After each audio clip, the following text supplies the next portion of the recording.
See it now, match of the week, G2 Esports versus Fnatic. Before we get to that, we have to talk to ODOAMNE from Rogue. Dude, were you sweating during that game or not? Yeah, kinda. I mean, we knew that all it takes is like one good fight, but I know it just felt like we didn't really have a lot of tools to get that good fight, even though we were kind of like ahead and always first at like objectives and stuff. But it feels like we didn't really have like a lot. Like it feels like we kind of shot ourselves in the foot, you know, with the champs we had. So yeah, it was. I wasn't really like sweating super hard, you know, but it was like not as comfortable as I thought it should have been, you know. Yeah, I can imagine, especially after yesterday's game, it's a little bit of a rough weekend for the Rogue camp. I mean, how has it felt this weekend in comparison to previous weeks? Obviously, first loss of the year yesterday. I mean, I think the loss is for the better, you know, because there's always this like, you know, everyone's kind of like thinking in the back. I mean, contrast to last year, you know, when everyone was thinking not to be 0-18 in Schalke, and now we were kind of like thinking of 18-0, you know, because we were really in form and stuff. So I don't know, the loss is for the better because now we can kind of just focus on the tasks at hand, you know, and focus on improvement that we can get every week. Not that like, you know, we got complacent or anything, but it's easy to kind of like forget the small things when you kind of get too ahead of yourselves. But saying that, I think the game yesterday was kind of like the same situation as today. We had, we didn't really have a lot of tools to win super hard, but I feel like as today, like as the game of today, we kind of made like a small mistake that kind of just puts us behind somewhat in terms of like pressure or like tempo, and we don't really have a lot of tools to kind of get back into the game, because I feel like yesterday and today, if we like play without mistakes, even though our comps are a bit like weird to say so, I think if we play properly, then enemy cannot really do anything. Because yesterday, for example, our Talia was I think 3 levels ahead at one point, yep. And all we had to do is just kind of slow it down a bit, and we would have been fine, you know. But it kind of like puts things into perspective, you know, the games of yesterday and today. If I can, there's something that absolutely blows my mind. Vedius and I actually, we were making some jokes and talking backstage, and after G2 lost their game, we're saying, you know, there was this discussion that G2 could go 18-0 in summer. I think Vedius turned to me and said, the odds of that are lower because the team that you'd believe in actually being able to go 18-0 would be Rogue. It makes me happy to hear you talking about, you know, backstage, the team are talking about it. I want to dive into that in just a moment. Before I do that, can I pull up a replay, the very last team fight? It was literally 2-3 minutes before the game ended. You were hunting for a flank for what felt like forever. ODOAMNE, talk me through what's going on in comms here.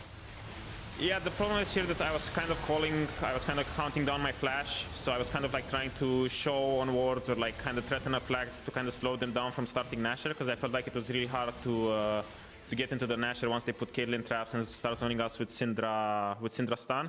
So I was kind of trying to buy time until my flash is up, and then I think they just made a big mistake there, because even though in the last team fight I didn't really do much, Caitlyn was kind of stuck from like not being able to take the lantern because I was threatening Thresh on the lantern position.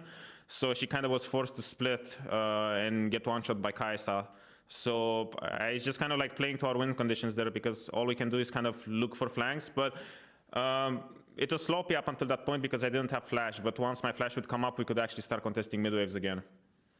I will eventually ask Vedius to join the conversation. I mean, I'm listening to Odo. Odo has so much context and great things to say, so it's a pleasure to listen. ODOAMNE, I am going to be asking you a few questions about Fnatic versus G2. Before I do that, though, you were one of the possible player of the games. Before I tell you who it is, I've seen your whining on social media, and I want to give you an opportunity to speak to the fans, to address, you know, the controversy I've been seeing on social media, and honestly, like the temper tantrums you're throwing. Okay, the problem is that it's kind of rigged, you know, because, for example, my Romanian bros at home, they do not use Twitter. They're all Facebook users, right. Instagram users, but... Yes! Oh, this is amazing! You have one player of the game. Thank you so much. That is legitimately not planned. That is legitimately not planned. I actually said to the production team, don't put the graphic up. This is horrible. player of the I game. mean, the whining will continue, but back to my point. The Frenchie boys are all using Twitter and abusing it, so they're all voting for Hans. So I'm kind of surprised I won this time. I mean, I played really good, I think. My cannon pick was kind of good, so it's deserved for sure. But I don't know. I'm happy to get it. I'm really excited with all these festivities. Can I say? Yeah, let's move on now. Can I say thank you to everyone on Twitter who didn't vote for Odo until today. Thank you for everyone that voted today, but also, Odo, thank you for being such a good sport. It has been a pleasure watching a little bit of the descent into madness in 2020 and then the rebirth in 2021. It is great. You did say it. Let's move on. I would actually like Vedius to say something here. This isn't a two-man interview, right? Yeah. So let's get ourselves into position for Fnatic versus G2. It is our match of the week. What feels like an eternity ago in Ready Check, you and I were talking a little bit about playstyles. We're talking a little bit about what we can expect this match. So where do you want to take our conversation? What are you going to be looking at, and who you're favoring to win? I mean, I think the easy answer here is G2. When we look at how they approach the game, it is a lot cleaner. I think their drafts overall have been very good, and I think that they have a pretty good grasp on the meta along with 5 of the best players that we have in the league, which is why I'm very interested to hear what Odo thinks in particular with this matchup and like his thoughts on Rogue, because when we look at this matchup in particular, in recent history, a lot of it has been like, well, there's this area of the map where G2 has options, and there's this area of the map where Fnatic have options. But now I feel like the G2 kind of have options across the boards, and maybe Fnatic don't. Because you look at maybe Selfmade, you look at the jungle support synergy, and maybe if they get the playmaking options, then there's a way in which they can snowball the game. But recently, their willingness to take almost every single fight, their willingness to overcommit to many plays has both given them advantages and also bit them in the foot. So I think that Fnatic is very unpredictable versus what seems like a very rock-solid, consistent G2, and it's difficult for me to see how Fnatic can really come out ahead in this matchup. So what do you think, Odo? That's my cue to go in, right? Yeah, he didn't give you a question. This is why he's not speaking. Okay, so yeah, I guess I'm going in, but yeah, I kind of agree with Vedius. Fnatic is still kind of like super chaotic. They didn't really find their style, but I feel like they're kind of coming into place with their identity and how they want to play. But at the same time, yeah, exactly as Vedius said, G2 is so solid right now, and I feel like their drafts have always been good. And to be honest, most of the time, the games are decided by like draft diffies.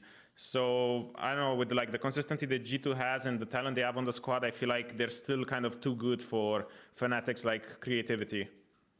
So do you, and you can answer as much as you want on this, Odo, but obviously you're playing G2 next week, and I don't want you to spoil anything for us or give too much away, but when you are thinking about playing a top team like this, what are the sort of things that you think about and ways in which Fnatic could potentially upset a team like G2? I mean, I feel like G2 is kind of similar to us at the moment. We're kind of like, if people give us like opportunities to take over the game, we will. But at the same time, we're really comfortable to kind of play structured and just take things step by step. So I feel like Fnatic kind of needs to go and get it dirty, you know, just do, because I feel like right now everyone's just kind of like doing full clear into full clear into full clear, get a random gank here and there, but I don't see a lot of like 3 camps into gank, kind of unconventional stuff like that. So I feel like once you go into like games like that where it's more about like skirmishing and less about like, you know, structure and control, I feel like that's kind of how Fnatic would look to disrupt G2. And also like, you know, Buipo has a lot of crazy picks like Pantheon, stuff that kind of gets aggressive like super early in the game and can create some imbalances on the top side. So just kind of picks in that style and games in that style I feel like are kind of good to disrupt control teams like ODOAMNE and Vedius, I am hearing that we are getting very near to picks and bans. We did have a small delay getting started, so this is going to be a risk for me, and I'm sorry to producers. I need a short prediction from 2 of the people who run long monologue forever. ODOAMNE, then Vedius, who will win this game and why? Quickly. Wait, me first? Okay. Yeah, you first. I think still G2. I feel like they kind of dropped the ball against Schalke like we did, but Schalke is just too good at the moment, so that's understandable. So I feel like I just feel like their consistency and just like the level of talent is like too much for like Fnatic at the moment with their like chaotic playstyle. So I give it to G2. And remember, fans, that was a short answer from ODOAMNE. Vedius. I agree with ODOAMNE. Fantastic. We are minutes away from our match of the week between Fnatic and G2 Esports, which puts Reckless up against his former team from your POG champ for the first time in 2021. Goodbye, Odo. Thank you so much. We'll see you on the side of the break.